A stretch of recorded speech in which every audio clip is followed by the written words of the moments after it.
Tapi kita ngomong soal puasa dalam perspektif Kristiani sebenarnya puasa itu apa sih? Gitu ya? Iya. Iya, oke. Sebenarnya puasa itu mungkin setiap kita kalau ditanya apa definisi puasa pasti bilangnya nggak makan, Betul. nggak minum. Ya kenapa kok harus makan dan minum gitu? Dan itu dari dulu loh, dari perjanjian lama. Kita misalnya kita doain dulu Bapak kita berpuasa. Iya. Ya kejadiannya Yunus tuh, Niniwe itu satu kota puasa semua. Yes. Sampai hewannya puasa ya. Disuruh semua puasa. Nah, itu kenapa kok makan dan minum gitu? Oke. Karena memang dari terminologinya bahasa Yunani itu puasa nestis. Nestis, yes. Nestis itu artinya abstain from food. Oke. Jadi sama sekali memang tidak menyentuh, tidak mengkonsumsi makanan dan memang kadang orang tambahkan minuman karena satu paket mungkin gitu. Betul. Ya. Tapi tahukah kita di Alkitab sebenarnya ada puasa lain loh? Serius ada? Yes. Puasa Pak Daniel. Ayub. Puasa Ayub. Ayub itu puasa nggak ngomong. Oh iya. Selama 7 hari. Betul. Dia dan teman-temannya karena rasa berkabungnya 7 hari mereka tidak mengucapkan sepatah kata pun. Duduk saja itu ya? Yes. Ada yang memang teolog Kristen gitu ya. Hamba-hamba Tuhan mengatakan itu juga salah satu jenis puasa. Karena memang puasa itu suatu kegiatan yang kita lakukan tujuannya untuk mengalihkan fokus sebenarnya. Fokus kita yang semula untuk hal-hal jasmani dan memang yang paling kental kan makanan minum tuh. Betul. Iya kan? Bekerja untuk makan, hidup untuk makan. Untuk makan kan ya. Bener. Jadi makanya seringkali memang puasa identiknya ya kita nggak makan nggak minum karena memang biasanya yang kita lakukan itu ya berhubungan dengan itu. Fokus kita yang semula untuk makan minum kita alihkan ke Tuhan. Oke. Jadi itu artinya kita mau serius dan fokus kepada Tuhan, nggak memikirkan itu. Nah itu sebenarnya maksud dari puasa. Oke, berarti lebih definisinya kita bisa pecahkan antara menahan diri terhadap satu istilahnya makanan dan minuman nestis tadi, dan yang kedua adalah mengalihkan rutinitas sebenarnya, kebiasaan atau rutinitas. Fokus rutinitas kebiasaan yang selama ini konsentrasinya selama mungkin kalau kita ngomong setahun ini pun cari uang kerja, tiba-tiba kita melunak sejenak untuk duduk di bawah kaki Sang Pencipta, sekedar buat deket aja. Benar sekali kok. Dan memang puasa itu tidak pernah dilepaskan dengan doa kalau dalam Alkitab. Betul. Jadi kalau orang nih ngomongnya puasa, aku hari ini puasa, aku nggak makan nggak minum. Pertanyaannya, kamu doa nggak? Oh iya. Kalau kamu nggak doa itu namanya lupa makan atau terlambat makan. Setiap orang bisa. Betul. Pindah jam makan atau program diet. Iya, program diet gitu kan ya. Jadi kalau namanya puasa dalam perspektif Kristen itu kita itu mengalihkan ya semua tadi rutinitas kita, hal-hal yang selama ini merebut fokus kita dari Tuhan, makan minum itu yang memang secara literal yang paling kelihatan itu kita mau mengalihkan sejenak, kita mau duduk di kaki Tuhan, ya kan? Kita berdoa mencari hadirat Tuhan, mendekatkan diri dengan Tuhan. Jadi kalau orang berpuasa dengan tujuan untuk mencari berkat itu salah. Jadi tujuan puasa bukan berkat, tapi mencari hadirat Tuhan, merendahkan diri kalau Alkitab bilang. Di Alkitab itu kalau puasa itu selalu dikatakan merendahkan diri dengan berpuasa, merendahkan diri dengan berpuasa, berulang-ulang dikatakan. Jadi bentuk perendahan diri kita puasa. Berkat bagaimana? Berkat itu bisa memang kita dapatkan mengikuti. Bonus. Yes. Jadi bukan itu tujuan kita sebenarnya. Jadi kalau orang aku puasa untuk mendapatkan jodoh, salah. Aku puasa untuk dapat jabatan yang lebih tinggi, salah. Atau mungkin mendapatkan apa yang diinginkan, itu salah. Itu bukan itu tujuan puasa. Analoginya adalah ketika ibu-ibu pergi ke supermarket, dia melihat ada deterjen terus dapat hadiah piring. Fokusnya jangan ke piring, kan deterjennya itu, gitu ya. Karena kadang-kadang bonus itu cuma sekedar ya beli dapat bonus ini, gitu. Itu pasti dapat. Kalaupun misalkan kita berpuasa, kita tidak mendapatkan apa yang kita inginkan, itu bisa terjadi. Daud. Kalau ingat kisah Daud ketika Daud itu berzinah dengan Batseba. Anaknya Batseba yang pertama. Tuhan bilang apa? Nanti anakmu itu akan dapatkan oleh Tuhan hukuman mati. Daud berpuasa loh. Puasa bener. Dia bilang gini, aku puasa. Ya jangan-jangan nih Tuhan mengizinkan anak itu hidup. Tapi pada akhirnya kehendak Tuhan mati. Mati dan Daud bilang gini, pengawalnya bilang, kamu nih kok lucu ya. kamu waktu anakmu sakit itu kamu berpuasa gila-gilaan betul. Sekarang kok malah makan dengan banyak istilahnya kayak balas dendam gitu. Stapora gitu ya. Bener. Kalau dalam Manu kan memang ceritanya dia makan yang kan? banyak. Bener, makan banyak gitu. Betul. Dia bilang gini, ya aku berpuasa itu kan jangan-jangan kalau Tuhan mau dengar. Tapi ya dia sudah mati. Untuk apa aku berpuasa? Kata Daud. Jadi di bagian lain memang ada Nehemia. Nehemia berpuasa dengan satu kali dia pernah berpuasa sendiri, lalu dia juga ajak orang Israel. Betul. Lalu mereka bilang supaya Tuhan itu memohon supaya Tuhan itu melancarkan apa yang mereka lakukan. Dan dikatakan Tuhan mengabulkan. Yes. Jadi memang berpuasa itu kadang kita tuh mungkin punya permohonan dan keinginan kepada Tuhan, tapi tetap kehendak Tuhan yang jadi. Betul. Tuhan kadang-kadang memang mengabulkannya karena mungkin sesuai dengan kehendak Dia, kadang-kadang tidak juga. Benar. Dan itu juga kejadian dialami juga oleh Ratu Esther ya. Yang mengajak supaya tidak terjadi genosida ya. Genocide itu mereka berpuasa dan mereka melolong-lolong istilahnya Mordekainya sampai menangis melolong-lolong seperti itu. Istilahnya saking itu nangis yang paling parah tuh menangis istilah melolong itu kan seperti itu. Memang puasa Esther tuh menjadi apa ya? Menjadi sebuah puasa yang spektakuler memang gitu ya. Jadi kalau orang-orang lihat itu seluruh bangsa Yahudi diminta berpuasa untuk Esther ketika dia menghadap Raja Ahasuerus gitu ya. Dan memang puasa Esther itu puasa yang total, artinya 3 hari tidak makan. Betul. Kalau yang lain memang ada yang luar biasa sih seperti Musa 40 hari, betul. Elia, Tuhan Yesus, itu luar biasa. Itu memang case khusus ya, artinya memang Tuhan yang menghendaki. Dan kalau Tuhan menghendaki puasa, seseorang puasa segitu lamanya, itu pasti kalau nggak dari Tuhan nggak bisa. Betul. Kalau kita ngomong Musa kan karena banyak orang berkata dia dalam hadirat sehingga tidak terasa 40 hari sudah terlewati. Sementara kalau Elia itu sempat dikasih sangu dulu di depan nih. Ini makan nih. Kalau nggak gitu nggak kuat kasih. Tiba-tiba kayak istilahnya kayak dikasih tangki bensin penuh untuk dia bisa melakukan seperti itu kan. Ada orang pernah beberapa tahun lalu mencoba puasa 40 hari 40 malam. Hari ke-39 mati. Bener. Mati. Bener. Ya kita nggak tahu ya, Tuhan yang tahu ya maksudnya itu apa, bagaimana kedaulatan Tuhan. Tapi mungkin ada tendensi mungkin ya supaya dibilang hebat rohani. Kalau bukan Tuhan yang memang meminta kita, nggak bisa. Mana ada orang yang tahan loh 40 hari malam. Sehari aja tanpa minum aja itu beratnya minta ampun. Kita aja puasa, misalkan puasa 1 hari buka tutup istilahnya. Sore buka atau jam sekian gitu kan. Menderitanya tuh luar biasa. Iya kan?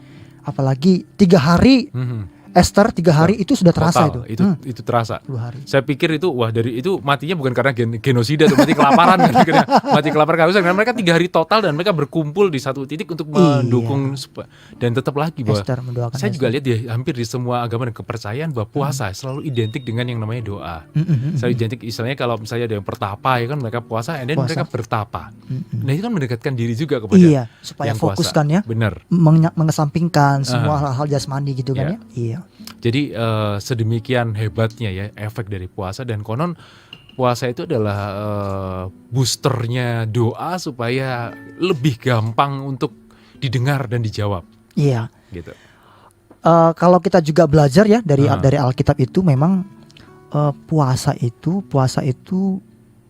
bisa dilakukan personal, bisa juga komunal. Oke. Jadi beramai-ramai. Jadi tidak mesti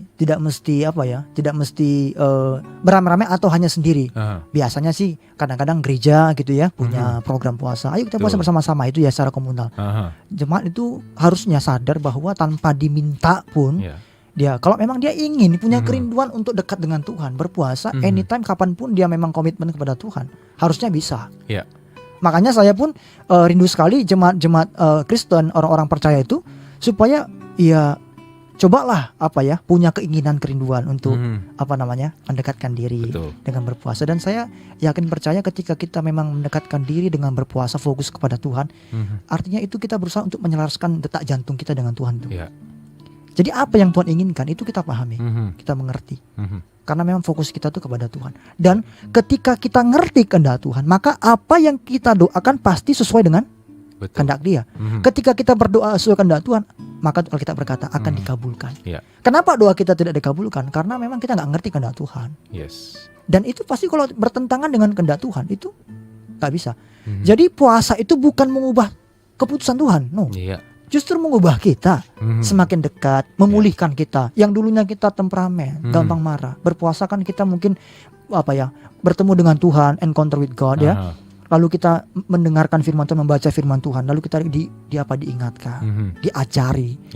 Jadi itu harusnya mengubah kita, bukan mengubah Tuhan, apalagi menjadikan Tuhan puasa sebagai alat untuk mendapatkan apa yang kita mau. Nyetir yang sang pencipta nih, itu yang paling berat ya. Benar sekali. Tapi akhirnya dengan munculnya segala macam sinode, dengan munculnya segala macam doktrin, akhirnya puasa itu jadi banyak sekali variannya, dan banyak orang kadang-kadang bingung. Karena masing-masing menganggap bahwa itu yang terbaik, itu yang terbenar. Itu tadi saya bilang sempat ada 40 hari puasa Daniel. Ini puasa ini, ini puasa. Saya bilang ini sebenarnya yang benar seperti apa sih untuk kita ngomong, untuk kita melakukan puasa ini? Iya. Memang di Alkitab itu ada banyak jenis puasa. Ada banyak. Contoh tadi Musa, Yesus, Elia itu puasa luar biasa. 40 hari 40 malam tanpa makan dan minum. Kedua ada puasa Esther 3 hari 3 malam. Ada lagi puasa Daniel. Daniel itu juga dia makan sayuran. Itu puasa juga. Jadi sebagian makanan yang mungkin istilahnya enak itu dihindarkan. Benar. Itu juga termasuk puasa, itu namanya puasa sebagian. Bisa. Nah, ada lagi kayak contohnya si Ayub tadi ya, puasa berbicara. Ada lagi kayak puasa siapa namanya? Daud. Daud. Jadi gini, di dalam agama, dalam kepercayaan Kristen, puasa itu tidak berbicara tentang lamanya, tapi motivasi. Jadi kita puasa setengah hari, 1 hari, 3 hari, itu sama. Bukan masalah itu, karena begini, puasa itu bukan untuk menyiksa diri kita. Kalau kita nggak bisa berpuasa, karena di Alkitab nggak pernah perintah berpuasalah. Betul. Jadi meskipun Alkitab tidak memerintahkan langsung untuk berpuasa, tapi di Alkitab itu ada teladan-teladan orang-orang tertentu yang melakukannya, dan itu bentuk disiplin rohani kita. Itu kuncinya di situ, mendisiplin rohani. Jadi bukan sebuah keharusan. Kalau kamu gak puasa kamu berdosa. Gak ada. Di Alkitab gak pernah ngomong gitu. Dan Tuhan bilang di Matius begini, jikalau kamu berpuasa, ya kan, jangan seperti orang munafik, maksudnya pura-pura lemes. Jikalau kamu puasa loh. Artinya begini, nanti kalau memang kamu ingin berpuasa, ya jangan lo munafik. Maksudnya ya minyaki rambut. Maksudnya dandan lah, tetap dandan, tetap kayak orang biasa. Gak puasa ya? Jangan puasa. Lemas gitu kan. Kalau ada orang ngomong nggak puasa ya, berarti itu bener bahwa puasamu bener-bener kamu dandan, nggak yang sengaja aku lapar nih. Aku puasa. Lalu karena tahu baca firman Tuhan bilang gini, berarti kita kalau puasa nggak boleh diketahui orang. Misalkan Ko Yanes puasa, Ko yang puasa hari ini ya? Oh enggak. Padahal puasa. Tapi karena takutnya tadi bilang kan nggak boleh tahu. Tapi saya tanya nih, Ko Yanes puasa enggak? Itu pun salah. Kalau memang ditanya ya jawab jujur. Ya puasa. Kecuali kita mengumandangkan, halo aku puasa lo ya. Pakai kaos. Lagi puasa nih. Gitu. Jadi jadi yang salah itu ya kalau kita memang punya inisiatif untuk mengumandangkannya, memberitahukan kepada orang, ya Tuhan bilang upahmu ya sudah di situ. Orang bilang kamu muji kamu, kamu rohani ya. Cukup, nggak ada lagi upah dari Tuhan. Nggak ada lagi bonus itu tadi ya. Jangan sampai juga tadi berbohong. Kalau ditanya ya jawab jujur kan. Nggak salah kita. Cuman jangan istilahnya jadi drama king atau drama queen yang pura-pura aku haus sekali gitu berikan saya setetes air. Jadi ya itu pembedanya di situ. Bahwa puasa itu akan menjadi sebuah alat yang luar biasa buat kita umat percaya, bukan untuk memenuhi kebutuhan kita, tapi bagaimana kita bisa menyelaraskan diri. Benar sekali. Dengan sang Khalik itu. Kita live juga di YouTube channel ya Prima Radio Surabaya, kita live juga di Facebook Prima Radio _SBY, kita juga live di Instagram @PrimaRadioSurabaya. Yang mau nanya-nanya soal puasa, yang mau nanya-nanya silakan ada di chat, ada di komen, silakan kirimkan. Nanti ada teman-teman kita di Gatekeeper. Malam hari ini ada Gary dan ada Lisa yang membantu nanti untuk menyampaikan pertanyaan-pertanyaan seputar dari puasa sendiri. Sebenarnya kalau saya pribadi saya pernah dan beberapa kali melakukannya. Memang sebenarnya kenapa ada waktunya? Karena puasa itu cuma berat di 3 hari awal kok. Versi saya. Setelah itu biasa. Maksudnya akhirnya itu nyambung. Saya sebelum nikah dulu kita puasa. Saya sama calon istri dulu kita puasa. 40 hari kita puasa. Kita memang membuat supaya benar-benar ini rencana jadi nih. 1, 2, 3, 4, 5. Setelah itu bahkan sampai 41, 42 sampai lupa bahwa udah 40 nih. Karena apa? Karena ya sudah sebenarnya tubuh ini sudah beradaptasi dengan itu, sehingga makan itu bukan sebuah wah kayak kehausan. Bahkan kadang-kadang saya pun setuju dengan teman-teman yang ada di yang sedang melaksanakan puasa sekarang bahwa setelah berbuka itu mereka nggak langsung ganas atau balas dendam. Gitu ya. Secangkir teh Iya. hangat saja udah cukup. Mereka akhirnya melakukan tarawih dan segala macam, baru malamnya menikmati hidangan. Itu sebenarnya kayak gitu sebenarnya, bahwa hawa nafsu kita ini sudah kayak hilang setelah itu. Iya. Benar sekali. Ada orang yang tadi kebalikan tadi nih. Buka puasa balas dendam. Ajang balas dendam. Malah sakit loh. Bener. Makan pagi, siang, sore dijadiin satu, 3 in 1. Ini jatah saya pagi. Bener. Langsung buka mie instan 3 dibungkus, 3 sawi, cabai dipotongin. Apalagi langsung aja kalau nggak ada instan 3 ya cari mie instan yang isi 3, satu isi 3. Bener, langsung oke, ya ini sudah cukup ini. Iya. Tapi ternyata selain berdampak dari rohani kita, membuat kita frekuensi, konon katanya puasa juga berdampak positif buat jasmani kita. Kesehatan, iya benar sekali. Memang kalau kita tahu ya mungkin mau operasi atau mau melakukan medical check up gitu ya, pasti diminta puasa 12 jam misalnya. Iya. Kan pasti medis juga kan punya ini mungkin ya supaya apa ya, membersihkan dulu kan, semuanya dibersihkan. Dan memang ya luar biasa ya, Tuhan memang mengajarkan kita untuk disiplin rohani dengan berpuasa, dan itu bukan hanya untuk rohani kita, jasmani kita pun. Dan yang lucu kenapa orang-orang yang suka telat makan terus asam lambungnya naik, ketika puasa nggak muncul. Itu ya. Aneh kan? Ya. Mungkin hari pertama mungkin ya mengalami karena ada, tapi begitu berikutnya kayak hilang gitu loh, bahwa loh, harusnya kamu asam lambung naik nih, kok bisa enggak? Kan aneh. Istilahnya ternyata ketika puasa tubuh melakukan detox. Yes. Ya kan? Detoksifikasi ini muncul ketika jasmani, tapi ternyata juga mengefek juga pada rohani. Detox rohaninya muncul juga akhirnya. Ketika doa puasa itu disertai dengan doa tadi kan, betul. Jadi bukan hanya nggak makan itu kan. Benar. Rohani kita berdampak. Tadi kan saya sempat mengatakan bahwa salah satu motivasi yang salah itu untuk mendapatkan berkat. Yes. Ada lagi beberapa motivasi yang kita jumpai yang salah. Yang kedua itu adalah pamer. Jadi ikut-ikutan, show off, atau supaya dinilai orang rohani.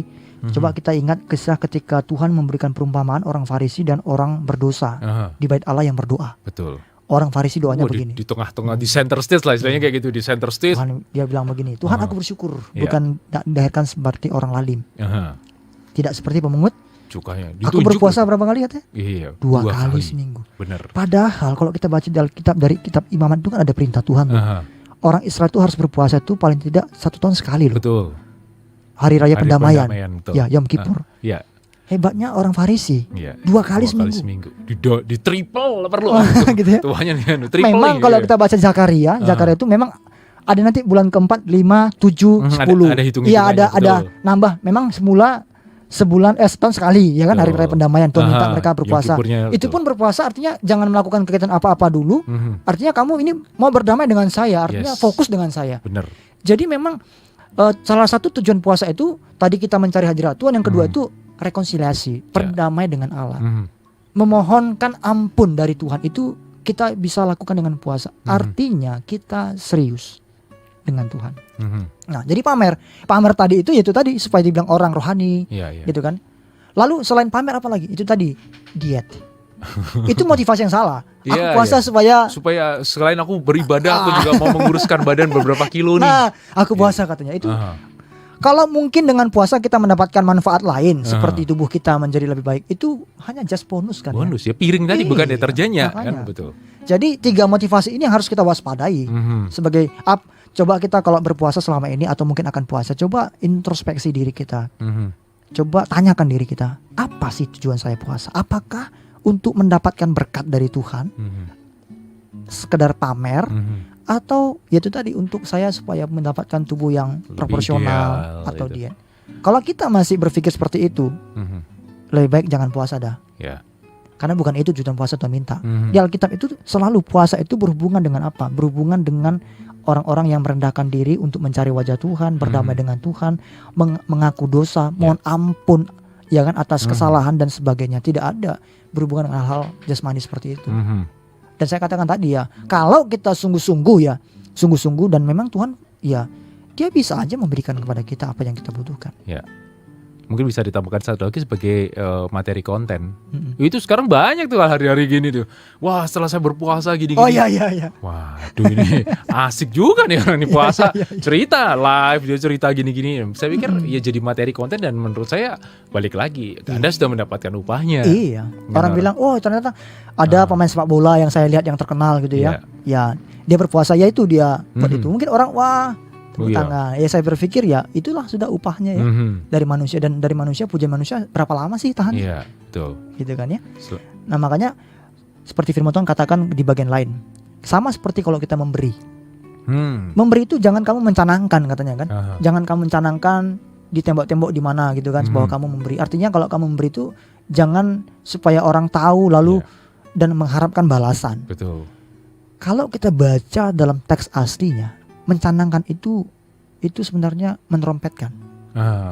Mengamplify Islam, mendobel suaranya gitu lah. Bayangkan, artinya berarti kan trompet itu kan jangkauannya luas ya kan? Betul. Semua orang itu berapa radius tuh bisa dengar tuh. Bener. Iya kan? Jadi artinya ya memang orang tuh berusaha untuk itu mengeraskan, ya kan? Carmuk, cari muka. Aku loh begini. Itu gereja itu saya tuh, itu batu bata 1 2 3 4 5 punya saya nyumbang tuh. Itulah yang sering kali terjadi dan menjadi godaan kita memang, dan kita harus waspada terhadap itu. Dan setiap orang memang sangat sering kali ya lemah di titik itu memang. Iya kan? Setiap orang bisa sombong loh. Iya. Siapa? Saya pun ini seringkali punya kecenderungan, keinginan untuk, tapi firman Tuhan berkata, kalau kita itu sebagai orang percaya itu pasti dia bisa mengalahkan kesombongan. Yes. Setiap orang boleh sombong, tapi kita orang percaya, ingat kita harus menang atas kesombongan. Di Alkitab itu selalu dikatakan, ditekankan, Allah menentang orang yang congkak, mengasihani orang yang rendah hati. Itu beberapa kali. Kalau Alkitab menyatakan satu hal lebih dari satu, itu penting dan perlu kita perhatikan baik-baik. Perlu kita renungkan baik-baik. Apa maksudnya? Artinya Tuhan memang sungguh-sungguh menentang orang yang sombong. Nah, artinya yaitu menjadi pengingat bagi kita, alarm bagi kita. Jangan sombong. Tuhan sangat menentang loh.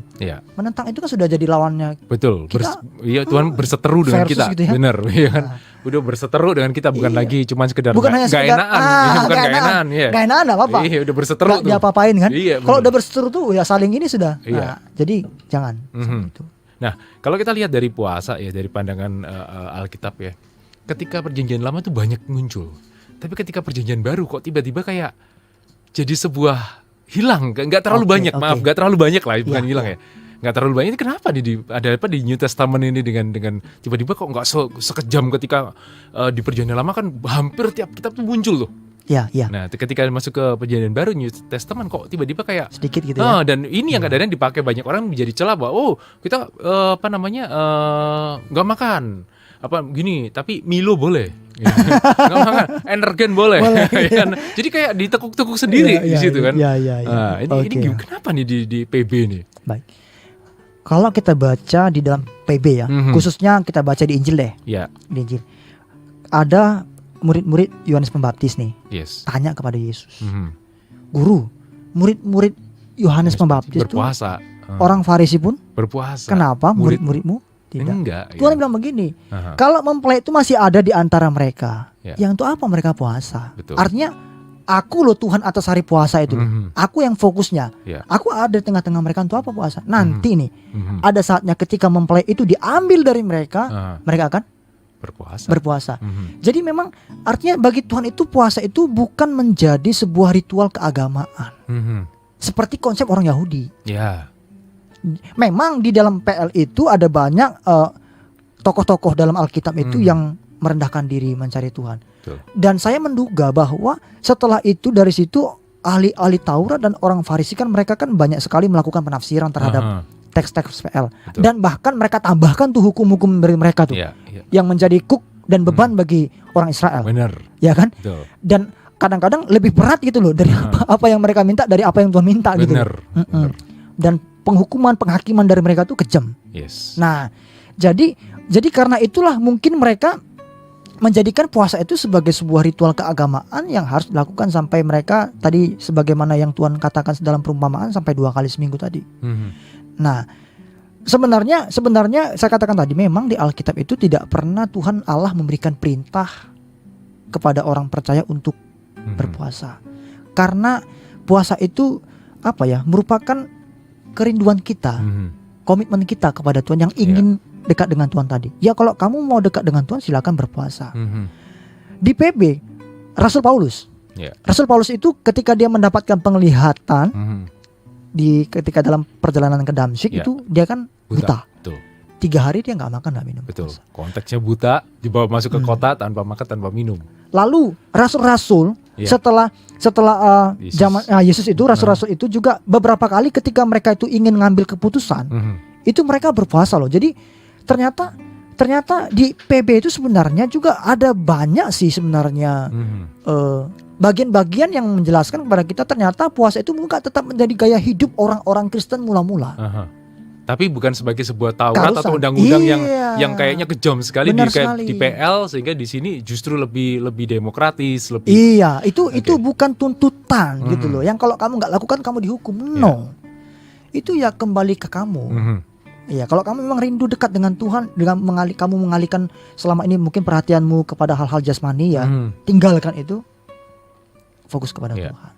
Dan mungkin saya juga bisa berkata kalau misalnya saya analogikan dengan gampang bahwa puasa itu adalah satu aktivitas jatuh cinta.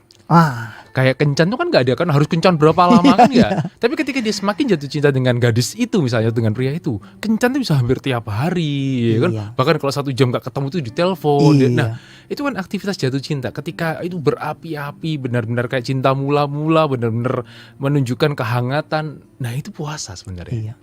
Jadi pasti kalau orang jatuh cinta pasti kan ingin dekat ya, benar nggak? Itu kan sudah naluri alamiah kita. Aktivitas gitu kan? jatuh cinta itu bikin kirim surat kalau berjauhan atau SMS, WA call dan segala macam. Nah, jadi kalau ada orang berkata I love you Jesus tapi nggak pernah mau ibadah apalagi gitu, doa, jangankan puasa, mungkin ibadah pun aras-arasan, Senin Kemis. Doa juga apalagi paling ya doa 3 kali sehari memang. Betul. Makan pagi, makan siang.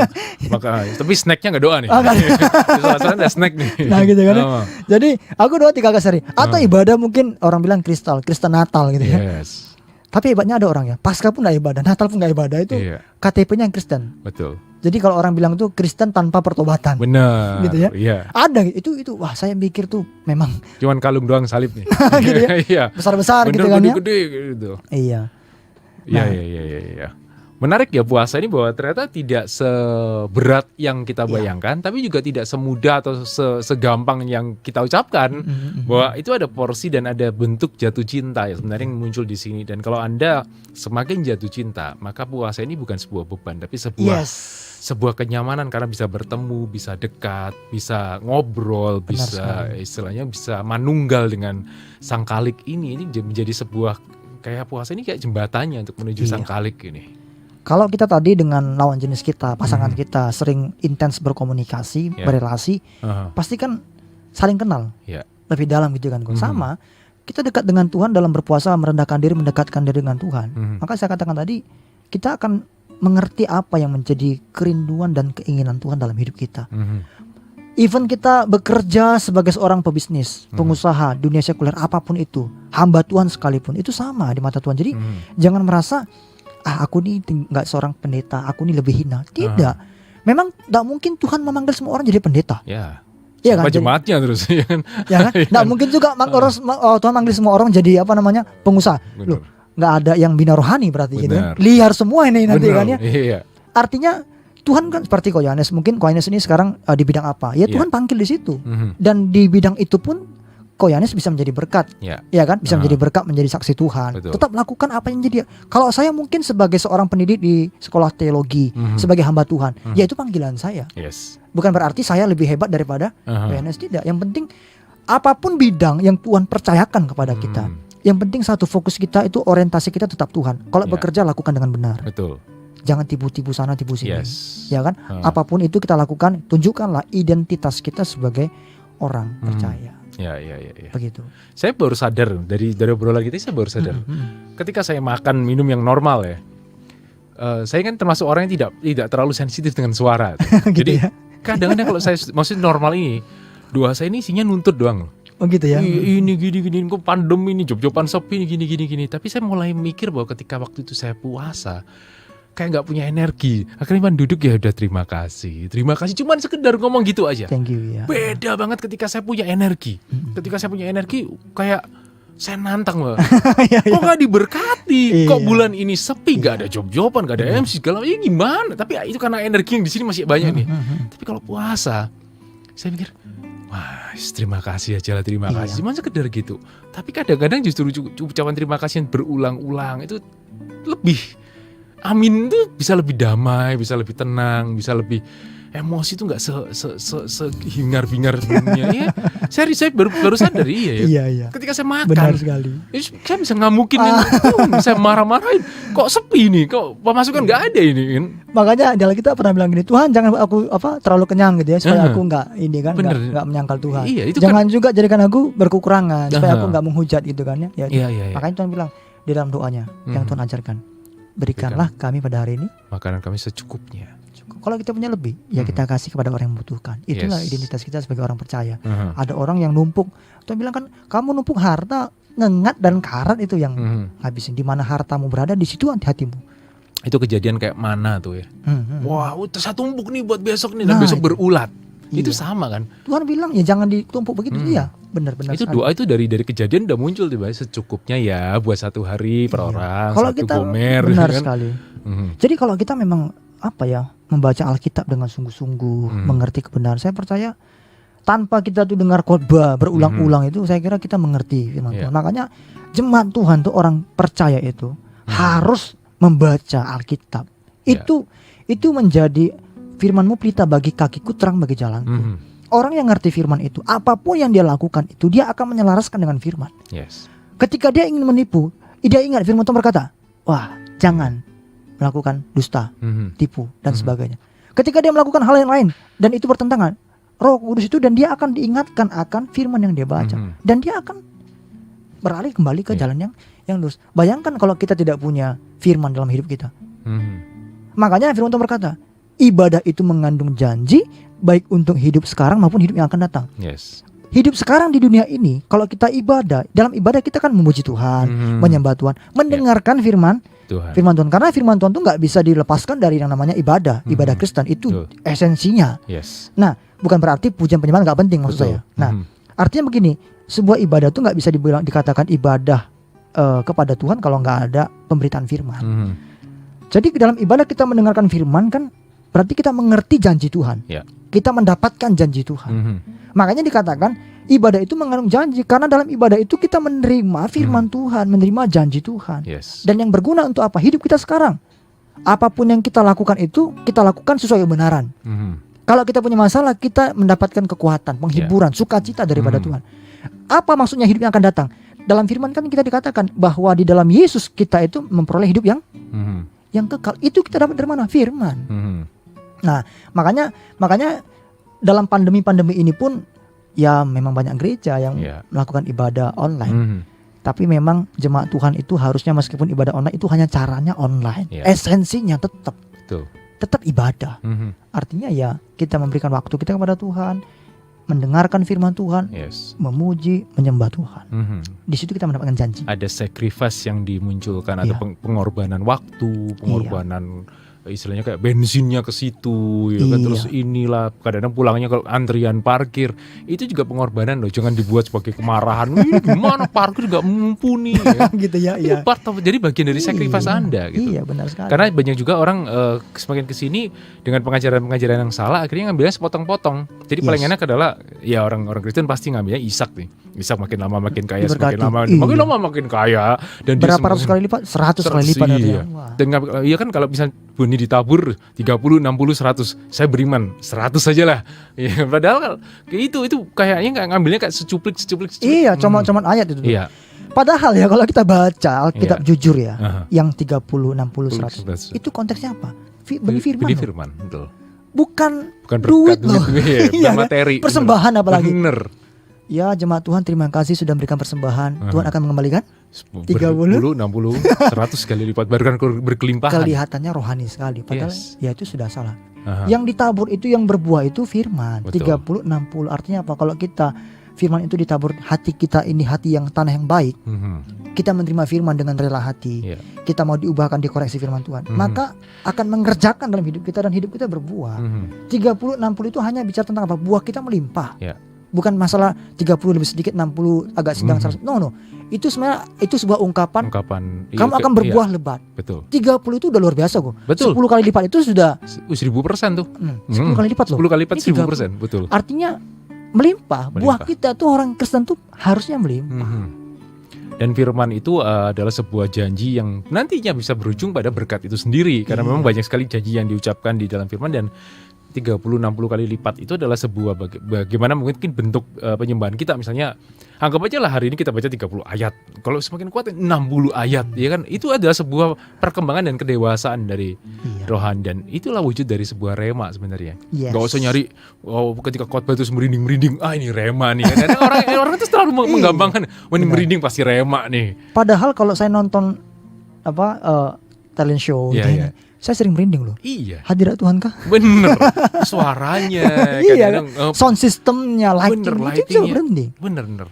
Karena apa? Kalau merinding itu kan hanya fenomena euforia lah. Iya, fenomena psikologis. Bener. Bulu kuduk. Kejiwaan kita kan. Bener.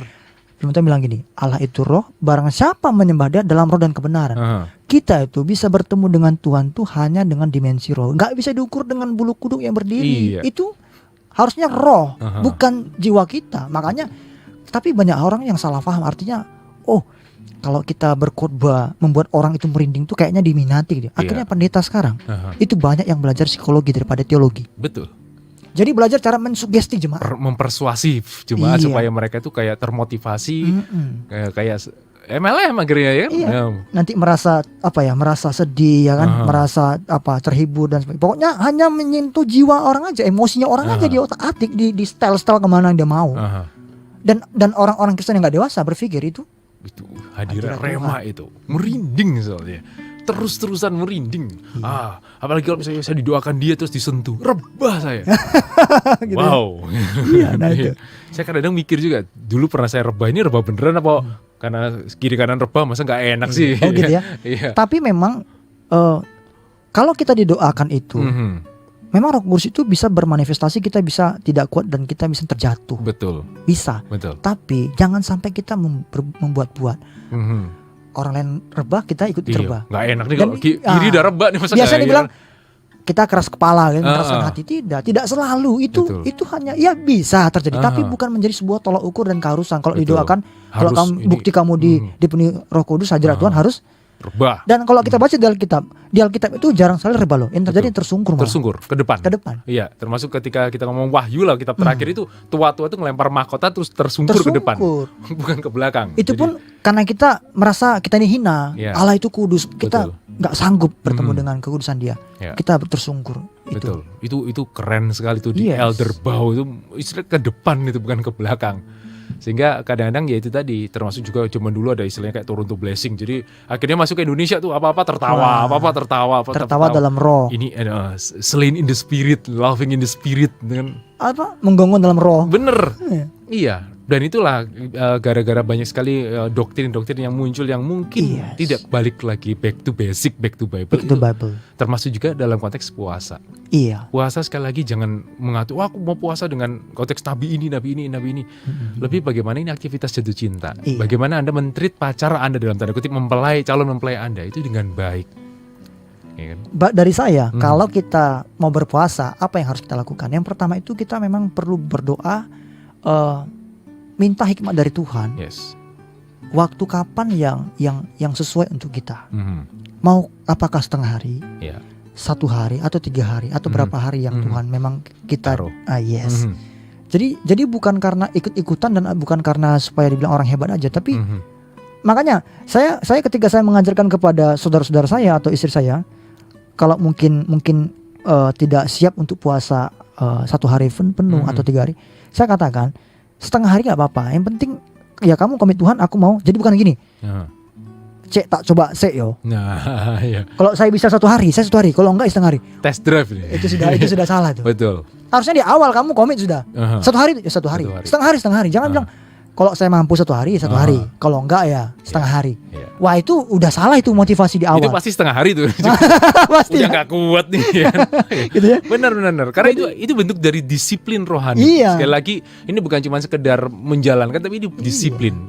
Coba bayangin setengah hari terus mikir, wah tinggal 6 jam lagi ke depan nih, tinggal dikit. Istilahnya kayak ada sebuah getaran untuk bisa nih. Iya. Setelah kita tahu waktu yang tepat untuk kita, karena memang gini, ada orang yang memang diabetes ya nggak bisa. Betul, berpuasa. lama-lama, betul. Artinya nggak bisa berpuasa lama gitu kan ya. Artinya ya jangan merasa aku ini nggak rohani ya, nggak bisa puasa. No, saya udah tekankan bukan masalah lamanya, bukan, tapi motivasi. Makanya kedua, setelah kita menentukan waktu dengan berdoa dengan Tuhan, waktu kapan? Motivasi, lalu tentukan motivasi Anda. Yes. Anda apakah bentuk penyesalan, pengakuan dosa kah? Atau apakah Anda memang ingin mendekatkan diri dengan Tuhan kah? Atau mungkin Anda ingin mendapatkan pemulihan dari Tuhan? Itu. Nah, dari situ motivasi apa Anda berpuasa harus jelas. Yes. Nah, ketika ada beberapa teman saya yang mengetahui saya berpuasa beberapa waktu, kamu puasa untuk apa? Salah nih, saya bilang. Ini pertanyaan salah nih. Kamu puasa untuk apa? Dia kirain saya punya pergumulan, maksudnya ada masalah nih harus diselesaikan dengan puasa. Saya sudah menikah lebih dari 2 tahun belum dikaruniai anak. Untuk dapatkan anak ya? Betul. Bukan. Sekedar mendekatkan diri saya kepada Tuhan. Iya kan? Dengan berpuasa nanti berkat apa yang Tuhan kasih, puji Tuhan. Enggak pun ya enggak apa-apa, karena bukan itu tujuan saya memang. Hanya sekedar ya dekat dengan Tuhan. Nah, jadi yang kedua itu kita perlu tentukan dulu motivasi kita berpuasa. Yes. Itu yang perlu. Lalu setelah itu kita jenis puasa apa yang akan kita lakukan? Apakah puasa sebagian? Artinya seperti Daniel yang hanya makan sayur dan mutih lah istilahnya, nasi putih sama sayur gitu. Atau kita memang mau puasa total. Ya kita tidak makan dan tidak minum. Yes. Ada orang yang memang dia berpuasa tidak makan. Tapi energen tadi. Gitu ya. Wah, energen nih. Minum makanan bergizi. Gitu ya. Seharusnya kan kalau misalkan mau puasa sebagian ya nggak makan, ya minum air putih bolehlah untuk sekedar untuk, bukan untuk yang gluk-gluk menghilangkan lapar. Bukan ganti ini loh. Aku nggak makan nasi, nggak makan lagi, tapi minum air 1 galon. Bener. Akhirnya ada denkonya lagi. Itu kan berarti iya salah kan? Iya betul. Nah jadi apalagi ada orang yang katanya aku puasa tapi dia minum sirup. Ya sirup kan ada gulanya, betul. Kan glukosanya. Air putih itu bisa misalnya Anda harus jadi customer service. Itu kan kadang-kadang bau mulut berubah. Itu salah satu cara. Kalau Anda nggak kuat kumur doang, ya itu bisa. Itu kan salah satunya. Nggak masalah. Betul. Karena itu tadi, karena puasa tadi ya bukan harus memang kita total tidak apa. Bisa juga. Ada beberapa hal yang makanya itu harus kita perlu tentukan dulu. Kita perlu tentukan. Saya dengan istri, saya berkata begini, kalau kita puasa misalkan kan gitu ya, karena kan sekarang kalau kita punya tulang rusuk ini, penolong ini enak kok ya. Betul. Jadi kalau apa-apa tuh berdua gitu lebih terasa, lebih enak gitu kan. Betul. Cooknya dipanggil berdua nih. Dulu sendiri puasa ini kayaknya nggak ada dukung, sekarang pulang kerja. Han, hari ini ya apa puasanya? Oh iya bang, puji Tuhan lancar.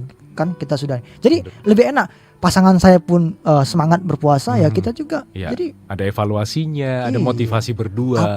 Apa halangannya, apa ininya. Jadi enak gitu loh. Jadi artinya, nah itu kita tentukan. Nanti kita puasanya kamu mau bagaimana? Maksudnya kamu tentukanlah kalau kamu mau puasa setengah hari ya, it's okay. Jadi nggak mesti harus kita memaksa satu pihak. Artinya kamu harus ikut saya atau saya ikut kamu. Itu urusan kita personal. Betul. Dengan Tuhan. Jadi perlu menentukan jenis puasa. Dan setelah itu perlu memang kita itu melakukannya ya secara rutin. Artinya rutin itu ya mungkin tidak setiap hari atau tidak setiap minggu. Terserah, kalau mungkin event-event tertentu boleh. Ya kan? Atau mungkin pas di gereja kita itu ada 40 hari kadang-kadang di event Paskah kan, Paskah seperti gitu. Sekarang ini kan.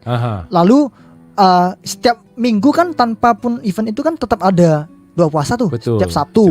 Nah itu bisa, itu kadang-kadang gereja itu yang Tuhan pakai untuk membantu kita loh. Ya kan? Oh ada. Lalu kita diajak doa bersama di gereja, itu kan indah. Artinya kita mendapatkan dukungan dari teman-teman lain. Kita bisa bersama-sama duduk di kaki Tuhan, merendahkan diri.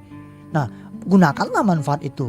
Kalau kita memang memang punya kerinduan dan kita terbeban untuk melakukannya, silakan.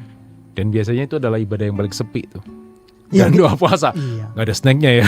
Kalau mungkin KKR kesembuhan mungkin atau perjamuan kasih gitu rame. Disertai perjamuan kasih gitu. Kalau puasa nih nggak ada snack. Aqua gelas gitu. Apa kayak teh gitu ya. Iya.